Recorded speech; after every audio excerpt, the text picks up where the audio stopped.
2025 को एक सामान्य गुरुवार की दोपहर एक राष्ट्रीय त्रासदी में बदल गई जब अहमदाबाद से उड़ान भरने के कुछ ही मिनट बाद एयर इंडिया का एक विमान दुर्घटनाग्रस्त हो गया।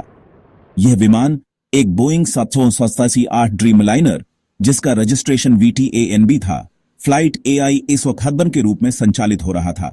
इसे सरदार वल्लभ भाई पटेल अंतर्राष्ट्रीय हवाई अड्डे अहमदाबाद से लंदन के गैटविक हवाई अड्डे तक सीधी लंबी दूरी की यात्रा करनी थी। यह फ्लाइट यात्रियों से भरी हुई थी जो यूनाइटेड किंगडम पहुंचने का इंतजार कर रहे थे, जिसमें छुट्टी पर गए परिवार, पेशेवर और छात्र शामिल थे। गुजरात के वाणिज्यिक केंद्र को ब्रिटिश राजधानी से जोड़ने वाला यह लोकप्रिय मार्ग अचानक और चौंकाने वाली तरह से एक विनाशकारी हवाई दुर्घटना का केंद्र बन गया, जिसने दुनिया भर में दुख की लहरें फैला दी। फ्लाइट में कुल 242 लोग सवार थे। इस संख्या में 230 यात्री और 12 सदस्यों का एक समर्पित क्रू शामिल था जो उनकी सुरक्षा और आराम के लिए जिम्मेदार थे। यात्री सूची से विभिन्न राष्ट्रीयताओं के लोगों का एक विविध समूह सामने आया जो इस महत्वपूर्ण फ्लाइट मार्ग के अंतर्राष्ट्रीय स्वरूप को दर्शाता है। बोर्ड पर मौजूद लोगों में 168 भारतीय नागरिक, 75 ब्रिटिश नागरिक, पुर्तगाल के 7 व्यक्ति और एक कनाडाई यात्री शामिल थे।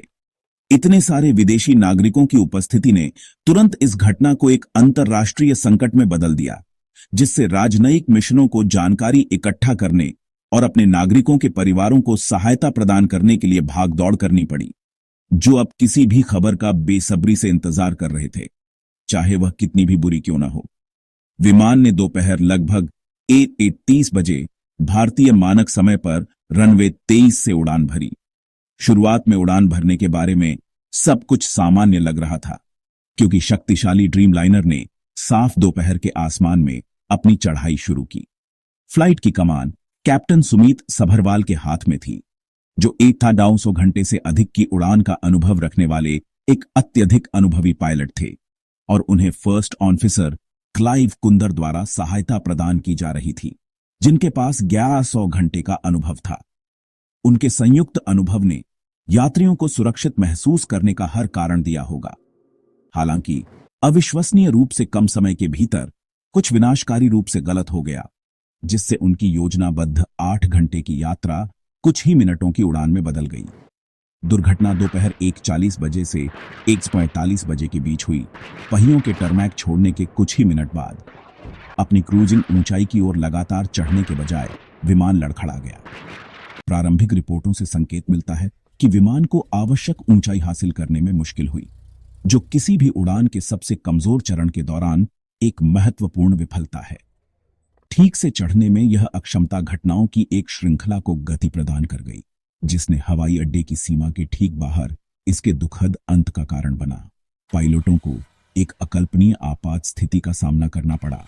वे अचानक अपने विमान पर नियंत्रण पाने के लिए एक हताश लड़ाई में थे, एक ऐसी लड़ाई जिसे वे अहमदाबाद के आसमान में दिल दहला देने वाली तरह से हार गए। आपातकाल का पहला आधिकारिक संकेत एक संकट कॉल के रूप में आया। उड़ान भरने के 2 से 5 मिनट के भीतर AI-168 के पायलटों ने अहमदाबाद के एयर ट्रैफिक कंट्रोल को एक मेडे कॉल प्रसारित किया। जीवन खतरे वाली आपात स्थिति के लिए यह विश्व स्तर पर मान्यता प्राप्त संकेत एक स्पष्ट संकेत था कि क्रू एक अचानक और गंभीर समस्या से जूझ रहा था। ट्रांसमिशन संक्षिप्त और तत्काल था, जो कॉकपिट के अंदर तेजी से बिगड़ती स्थिति को दर्शाता था। मदद के लिए इस हताश कॉल के तुरंत बाद विमान के साथ सभी संचार अचानक बंद हो गए। विमान रडार स्क्रीन से गायब हो गया, जिससे ATC नियंत्रक सदमे की स्थिति में आ गए और जमीन पर आपातकालीन प्रोटोकॉल शुरू हो गए। हवाई अड्डे के आसपास के लोगों के लिए सामने आती आपदा रडार स्क्रीन पर एक अमूर्त संकेत नहीं थी, बल्कि एक भयानक दृश्य था।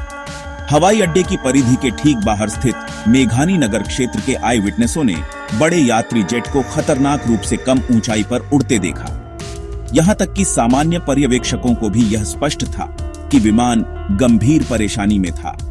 इसके इंजन, जो आमतौर पर टेकोनफ के दौरान दूर की गड़गड़ाहट होते हैं, को फड़फड़ाने और असामान्य शोर करने के रूप में वर्णित किया गया था। विशाल ड्रीमलाइनर को हवा में बने रहने के लिए संघर्ष करते हुए उसके पंख अस्थिर लग रहे थे। आसमान में ऊपर देखने वाले लोगों में डर और अविश्वास की भावना पैदा हुई, जो सबसे बुरे की आशंका कर रहे थे। इस दृश्य आतंक के साथ जोरदार आवाजों की एक श्रृंखला थी। स्थानीय निवासियों ने कम से कम 3 जोरदार विस्फोटों की आवाज सुनने की सूचना दी, जो पड़ोस में गूंज रहे थे, खिड़कियों को हिला रहे थे और इमारतों को थरथरा रहे थे। इन भयानक धमाकों के लगभग तुरंत बाद आसमान में एक विशाल अग्निगोला उठता हुआ दिखाई दिया। धुएं का एक विशाल काला स्तंभ ऊपर की ओर उठने लगा, जो शहर भर में मीलों तक दिखाई दे रहा था और दुर्घटना स्थल को चिन्हित करने वाले एक गंभीर प्रतीक के रूप में कार्य कर रहा था। जमीन पर मौजूद लोगों के लिए घटनाओं का क्रम भयानक रूप से तेज था। एक कम ऊंचाई पर उड़ता विमान, विस्फोटों की एक श्रृंखला और एक आग का गोला, जिसने उनके सबसे बुरे डर के सच होने की पुष्टि कर दी। फ्लाइट के मार्ग की प्रारंभिक जांच से लिफ्ट प्राप्त करने में एक विनाशकारी विफलता का पता चलता है। कुछ प्रारंभिक सिद्धांत दुर्घटना स्थल के सबूतों के आधार पर संकेत देते हैं कि विमान का पिछला हिस्सा एक ऊंचे पेड़ या किसी अन्य बाधा से टकराया होगा, क्योंकि वह ऊपर नहीं चढ़ सका। इस प्रभाव के कारण पायलटों ने अपने पास बचा हुआ थोड़ा सा नियंत्रण भी खो दिया होगा, जिससे विमान अपनी अंतिम घातक गोताखोरी में चला गया। विमान लंदन की अपनी लंबी यात्रा के लिए ईंधन से भरा हुआ अनिवार्य रूप से एक उड़ने वाला बम था। प्रभाव और बाद के विस्फोटों ने बोर्ड पर मौजूद लोगों या उस संरचना के लिए बचने का कोई मौका नहीं छोड़ा, जिस पर वह अंततः टकराया था। विमान सीधे पास के बीजे मेडिकल कॉलेज से जुड़े डॉक्टर्स हॉस्टल की इमारत में जा गिरा, जो घनी आबादी वाले मेघानी नगर क्षेत्र में स्थित है। प्रभाव विनाशकारी था, जिससे इमारत का एक बड़ा हिस्सा ढह गया और तुरंत आग लग गई।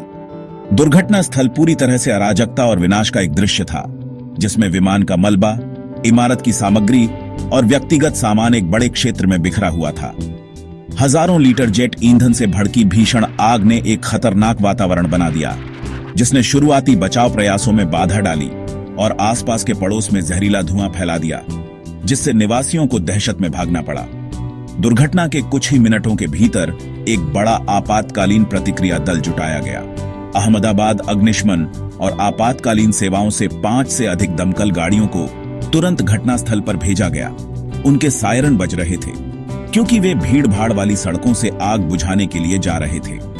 जल्द ही राष्ट्रीय आपदा प्रतिक्रिया बल और अर्धसैनिक बलों की टीमें भी इसमें शामिल हो गईं, जिन्हें खोज और बचाव के गंभीर काम का जिम्मा सौंपा गया था।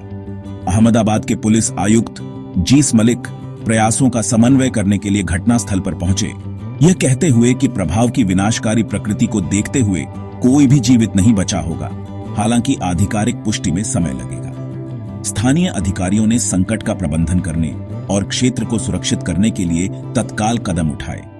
अहमदाबाद हवाई अड्डे को अस्थायी रूप से बंद कर दिया गया, सभी आने वाली उड़ानों को डाइवर्ट कर दिया गया और जाने वाली उड़ानों को रद्द कर दिया गया।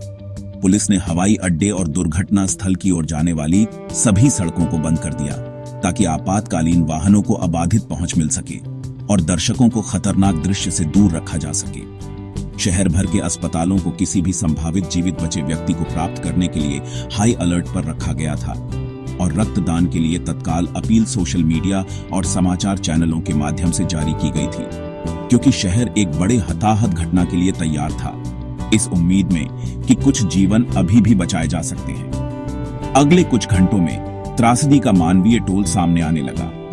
242 लोगों के बोर्ड पर होने के कारण यह दुर्घटना हाल के भारतीय विमानन इतिहास में सबसे घातक दुर्घटनाओं में से एक